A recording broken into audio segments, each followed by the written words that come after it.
Hey everybody, Andy Timmons here. Welcome back to Melodic MUSE, my column for Guitar World magazine. And we are talking about my tune Winterland from the Andy Timmons Band record called Theme from a Perfect World. And we're up to the solo, so let's dig in.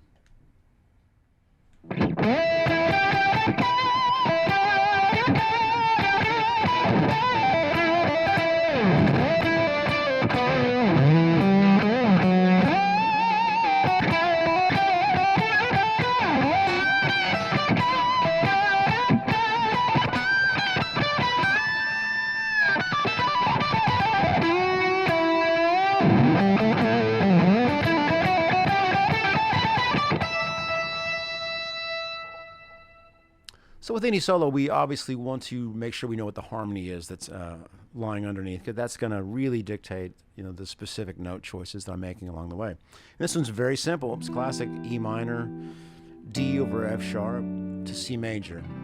Again, such a classic, minor, flat 7, flat 6, Stairway to Heaven. It's all my favorite tunes, basically. So it does creep into a lot of my compositions because I just love to create melodies over that harmony. So let's dig in. Now, sonically, you will have noticed that not only did I have my main, like here's the main lead tone with the JHS AT, my favorite lead tone, but what I've got adding before that is it's an Octavia circuit. Now, there's many of these on the market. Of course, the original Roger Meyer Octavia. I have an old spaceship-looking one. It sounds amazing. It's a little finicky, and it's hard to get to work all the time. And then, of course, the Dunlop makes an Octavia. It's a really good-sounding one. The one I'm using is from a company called G&I. They're from Brazil, and it's just called the Octafuzz. It's a little green pedal. They don't have distribution in the States. You can maybe find it on some of the reverbs and eBays and whatnots, but it's absolutely my favorite one. I do endorse this pedal, and I travel to South America quite a bit. So anyway, that's what you're hearing. So let me play you the tone of just the Octavia. You're gonna think of Jimi Hendrix,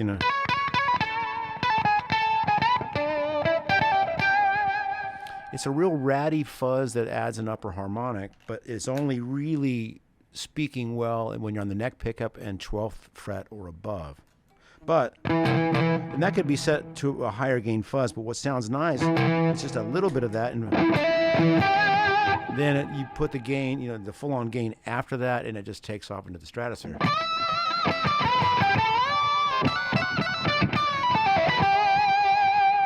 So that's the tone, Halo, of course, at the soundboard. So this is all basically going to revolve around E minor type melodic choices. And I do cheat. I somehow get away with some of the Octavia below the 12th fret, but just so you know what's happening sonically. So I slide in.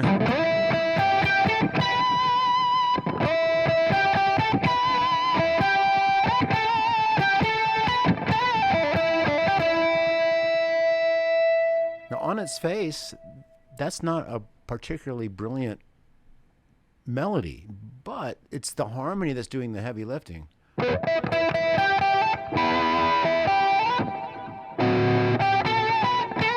Can't do it with the Octavia, but you get the idea. That's the cool thing about that kind of chord progression. You can play some very simple notes. But boy, it's like, the Stairway to Heaven solo, which is one of the greatest solos of all time. If you analyze it note for note, it's like, pretty straight ahead A minor pentatonic. But because of the chords changing when they do and what he's playing at the time. So this solo to me is kind of in that, it's got that kind of melodic content, but boy, it means, totally different than if you're just. Yeah, so anyway, sliding in. All down pick.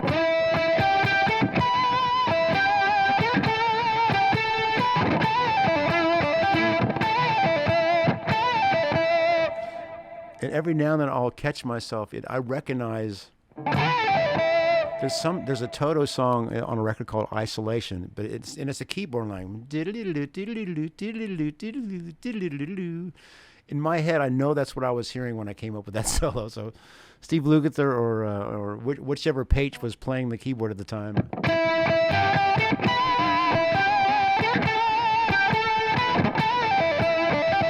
And then I play a melody on the D string.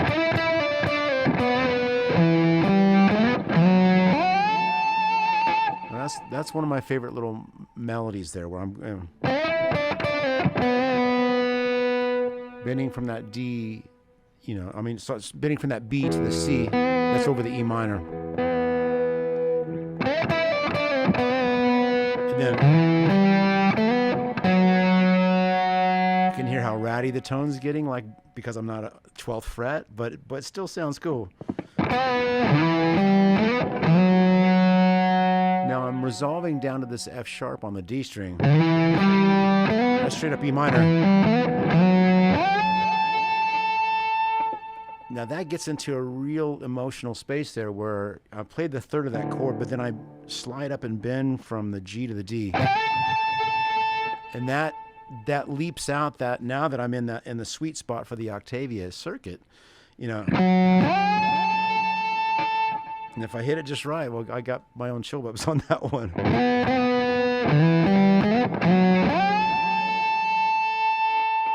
Again, making a point to really get to the center of that pitch, and of course with a bit of the echo on there, it just kind of sits a certain way.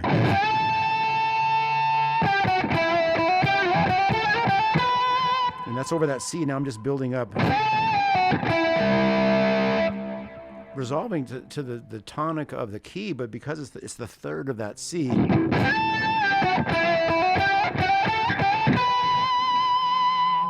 building up to the major seventh. So I can't get away with the harmony. And now just a simple, kind of a bit of recap of that very first melodic statement, but it's repeats. Okay, so it's another device. It's kind of motivic development. So.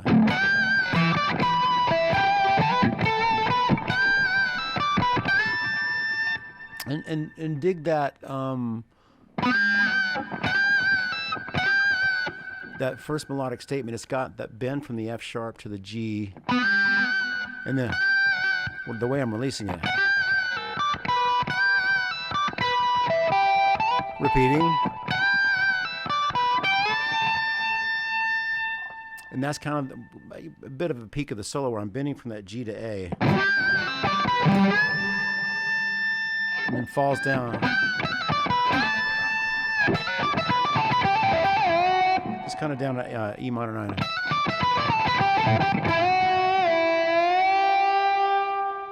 And that's another instance where I'm bending up a whole step from the E to the F sharp.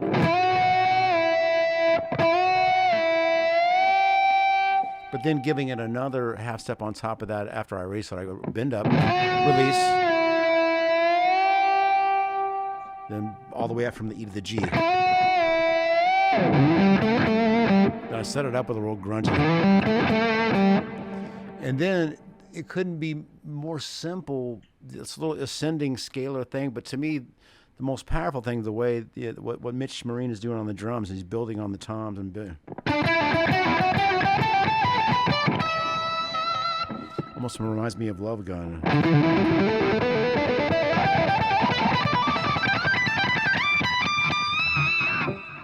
I'm an Ace Frehley fan from an early day, so.